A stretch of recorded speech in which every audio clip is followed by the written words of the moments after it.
રાધનપુરમાં વિકાસની દોડ વચ્ચે બજાજ રિક્ષા શોરૂમનું ભવ્ય ઉદ્ઘાટન। પાટણ જિલ્લાના રાધનપુર શહેરમાં વિકાસની હોડ જામી રહી છે। શહેરમાં વધતા આધુનિકીકરણ અને સુવિધાઓના ભાગરૂપે આજે રાધનપુર ખાતે નવીન બજાજ રિક્ષા શોરૂમનું ભવ્ય ઉદ્ઘાટન કરવામાં આવ્યું હતું। આ શોરૂમનું ઉદ્ઘાટન રાધનપુર વિધાનસભાના લોકપ્રિય ધારાસભ્ય લવિંગજી સોલંકીના હસ્તે તેમજ પૂજ્ય શાસ્ત્રી તુલસી મહારાજના આશીર્વાદ સાથે કરવામાં આવ્યું હતું।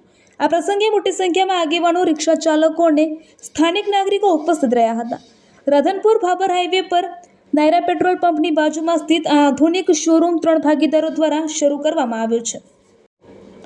અહીં ઇલેક્ટ્રિક રિક્ષા તેમજ અન્ય બજાજ રિક્ષાના તમામ મોડેલો ઉપલબ્ધ રહેશે, જે રાધનપુર અને આસપાસના વિસ્તારોના લોકોને સરળતાથી ઉપલબ્ધ થશે।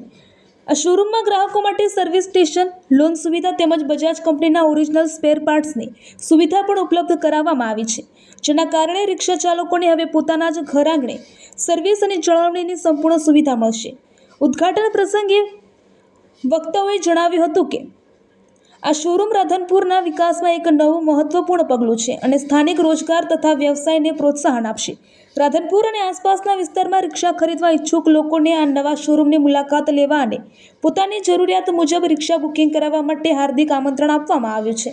રિપોર્ટર ભરત સથવારા, રાધનપુર તાલુકાનું ગામ મેમદાવાદ, એમાં હું અપક્ષમાં ફોર્મ ભર્યું હું અને મારું ગામ મને બધી રીતે સહકાર આપે છે અને હું એ સંમતથી ફોર્મ ભરું છું, બરોબર।